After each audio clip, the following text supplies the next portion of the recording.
फैसला किया है कि मैं पाकिस्तान तहरीक इंसाफ की तमाम ओहदों से, क्योंकि मैं एडिशनल सेक्रेटरी जनरल हूँ, मैं कोर कमेटी का मेंबर हूँ, मैं तमाम ओहदों से इस्तीफा देता हूँ। मैं पाकिस्तान तहरीक इंसाफ से मुस्ताफ़ी होता हूँ। खान साहब, आपको खुदा हाफिज़ कहता हूँ और पाकिस्तान तहरीक इंसाफ को अल्लाह हाफिज़ कहता हूँ। पाकिस्तान जिंदाबाद। इमरान खान के करीबी साथी इमरान इस्माइल भी उनका साथ छोड़ गए। साबिक गवर्नर सिंध इमरान इस्माइल का तहरीक इंसाफ छोड़ने का ऐलान। कहा यह उनकी सियासी जिंदगी की आखिरी प्रेस कॉन्फ्रेंस है। 1993 में इमरान खान के साथ शौकत खानम अस्पताल पर काम करना शुरू किया था। उन 4 लोगों में शामिल हैं जिन्होंने पीटीआई की बुनियाद रखी। 28 साल जद्दोजहद की, ऐसे पाकिस्तान का ख्वाब देखा जहां तरक्की और खुशहाली होगी। पीटीआई में एक तब्दीली आ गई कि मुकाबला फौज से है। 9 मई के वाकयात की इंक्वायरी होनी चाहिए। मुलव्विस अफराद को कड़ी सजा मिलनी चाहिए।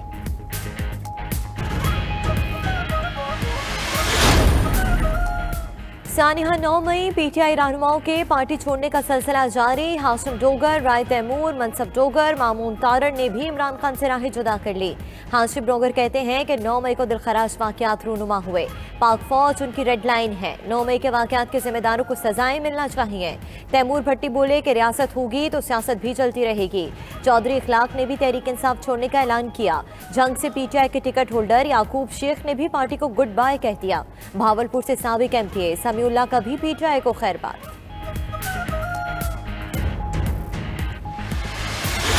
9 मई के जो वाक़यात हैं उसकी मैं पहले मजम्मत कर चुका हूँ और दोबारा मजम्मत करता हूँ।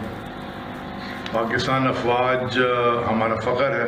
तहरीक इंसाफ में भी जो मेरा ओहदा है सिंध की सदारत का, कोर कमेटी के मेंबर का या MNA का, सबसे मैं इस्तीफ़ा देता हूँ। साबिक वजीर अख्तर मलिक और साबिक एमपीए तारिक अब्दुल्ला ने पीटीआई छोड़ दी। 9 मई के वाकयात की मजम्मत भी कर दी। सिंध और जनूबी पंजाब के सदूर भी पार्टी छोड़ गए। अली जैदी का सियासत छोड़ने का ऐलान। 9 मई के वाकयात की मजम्मत। बोले पाक अफवाज हमारा फख्र हैं। 9 मई के वाकयात में मुलव्विस अफराद को कैफरे किरदार तक पहुंचाना होगा। साबिक वफाकी वजीर खुसरो बख्तियार का भी पीटीआई से ऐलान लाताल्लुकी। कहा 9 मई के वाकयात ने मजबूर कर दिया, पीटीआई से दूर हो जाएं। इमरान खान के साथी सेनेटर सैफुल्लाह न्याजी भी साथ छोड़ गए। मुराद रास और इब्राहिम हक पीटीआई से अलहदगी का ऐलान करते हुए आबदीदा हो गए। फिरदौस आशिक आवान, शेख याकूब, जमाल अकबर अंसारी, शेख खुरम शहजाद, मलिक कासिम समेत मजीद कई रहनुमा पीटीआई से अलहदा हो गए।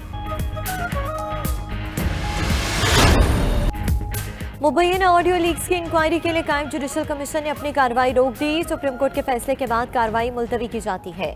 एक सफ़े पर मुश्तमिल मुख्तसर हुक्मनामा जारी। सरबराह जस्टिस काजी फाइजीसा ने इजलास में कहा कि कमीशन इंक्वायरी एक्ट के तहत बना, कानून के तहत हमें जिम्मेदारी सौंपी गई। अदालत कम अज कम कमीशन को नोटिस जारी करके मौक़िफ़ ही सुन लेती। सुप्रीम कोर्ट के फैसले सब पर लागू होते हैं, मगर क्या सुप्रीम कोर्ट पर लागू नहीं होते?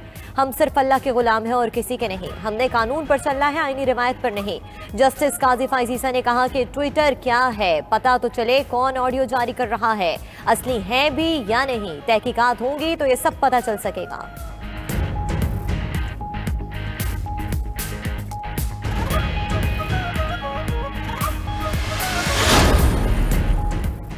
सरबराह audio leaks judicial commission justice Qazi Faez Isa ने सुप्रीम कोर्ट के हुक्म पर कई सवालात खड़े कर दिए। अटॉर्नी जनरल पर सवालात की बौछार। कहा आपने अदालत को कानूनी नकाद क्यों नहीं बताया क्यों नहीं कि एतराज़ात की वजाहत पहले ही हो चुकी। इंक्वायरी कमीशन एक्ट में कहाँ लिखा है चीफ जस्टिस की मुशावरत जरूरी है।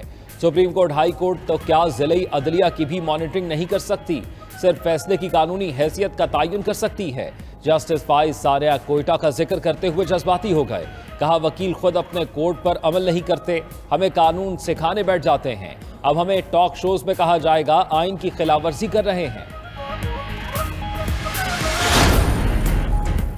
पार्लियामेंट के कानून साजी के इख्तियार से मुतालिक सुप्रीम कोर्ट के जज का तहरीरी फैसला जारी। जस्टिस हसन अजहर रिजवी ने लिखा कि पार्लियामान के कानून साजी के इख्तियार पर कोई कतगन नहीं। आइन का कोई आर्टिकल पार्लियामेंट को कानून साजी से नहीं रोकता।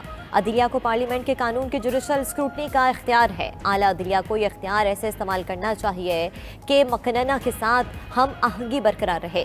इदारों में जंग शुरू नहीं होनी चाहिए। जस्टिस हसन अजहर ने बेंच के सरबराह जस्टिस जमाल खान मंदोखेल से भी इख्तलाफ किया। जस्टिस मंदोखेल ने मामला चीफ जस्टिस को भिजवाने की सिफारिश की थी।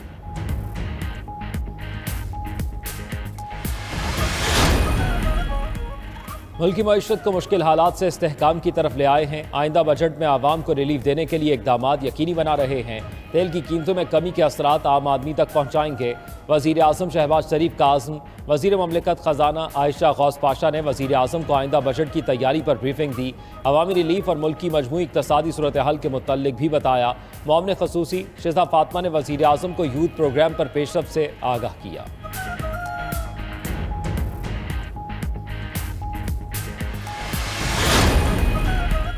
वज़ीर आज़म शहबाज शरीफ से अपोजिशन लीडर राजा रियाज की मुलाकात। रुकन कौमी असम्बली नवाब शेर शेर भी मुलाकात में मौजूद थे। मुलाकात में मौजूदा मुल्की सियासी सूरत हाल पर तबादला ख्याल। वज़ीर आज़म शहबाज शरीफ से वज़ीर मुमलिकत दाखिला अमूर अब्दुर्रहमान कांझो और साबिका MNA सदीक बलोच ने भी मुलाकात की। जिला लोधरा जारी तरक्याती मनसूबों के मुतालिक आगाह किया। दूसरी जानिब नून लीग का राजा रियाज और नवाब शेर शेर को टिकट देने का फैसला। राजा रियाज अहमद को एहसान अफजल और नवाब शेर शेर को लाल चौधरी की जगह टिकट दिया जाएगा।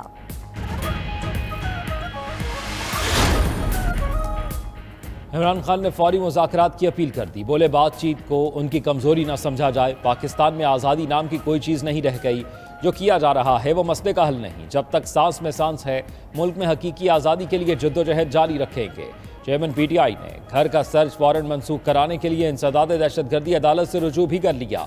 कहा कि 18 मई को पुलिस ने सर्च वारंट हासिल किए जो बदनीयती पर मबनी है।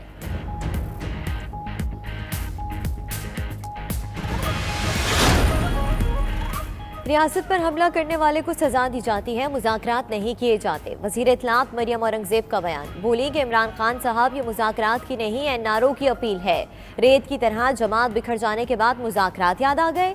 जो जमातें सियासी नहीं होती वो इसी तरह बिखर जाती हैं।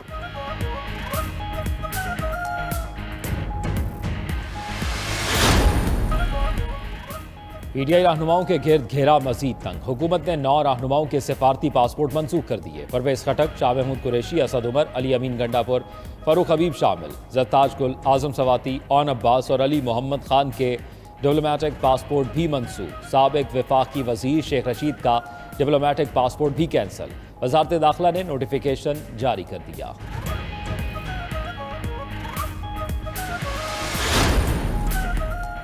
PDM के सरबराह मौलाना फजल रहमान लंदन चले गए। फजल रहमान चंद रोज बरतानिया में क़याम करेंगे।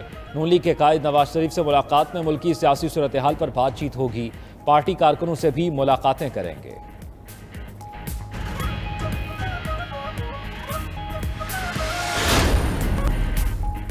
तहरीक इंसाफ का पंजाब में निगरान हुकूमत के खात्मे और नए अबूरी सेटअप के लिए लाहौर हाईकोर्ट से रजू। सदर, वफाकी हुकूमत, इलेक्शन कमीशन, गवर्नर पंजाब समेत दिगर को फरीक बनाया गया।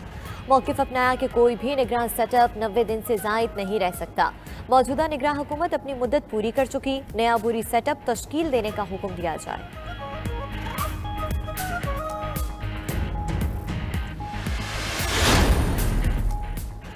वज़ीर आला सिंध मुराद अली शाह कहते हैं आइन और कानून से बाहर कुछ करेंगे तो मसला होगा। आर्टिकल 63 की गलत तशरीह की गई। आइन का तहफ़्फ़ुज़ और दिफा हर किसी की जिम्मेदारी है। मुर्तज़ा वहाब बोले पीपल्स पार्टी ने आइन, जमहूरियत और कानून की बालादस्ती के लिए जद्दोजहद की।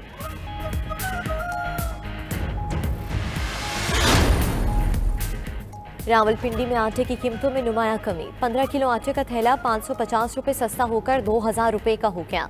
80 किलो फाइन आटे की बोरी की कीमत 15,200 से कम करके 10,300 रुपये मुकर्रर।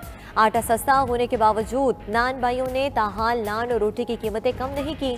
लाहौर में भी तनूर मालकान ने रोटी बदस्तूर 20 और नान 30 रुपये में फरोख्त जारी रखी। मालियाती बहरान के बावजूद अरकान पार्लियामेंट के लिए 20 अरब रुपए मंजूर। स्कीमों के लिए फंड्स का मजमूई हजम 111 अरब रुपए हो गया। वफाकी काबीना ने सर्कुलेशन समरी के जरिए ECC के फैसले की तौसीक कर दी। इजाफी फंड्स के लिए 5 वजारतों को अपने फंड सरेंडर करने की हिदायत की गई थी।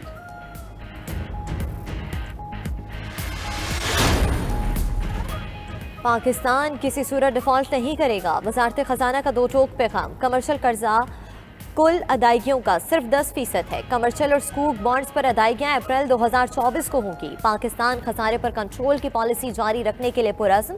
IMF पैकेज मुख्तर होने के बावजूद इस्लाहात जारी है। एलामिया जारी।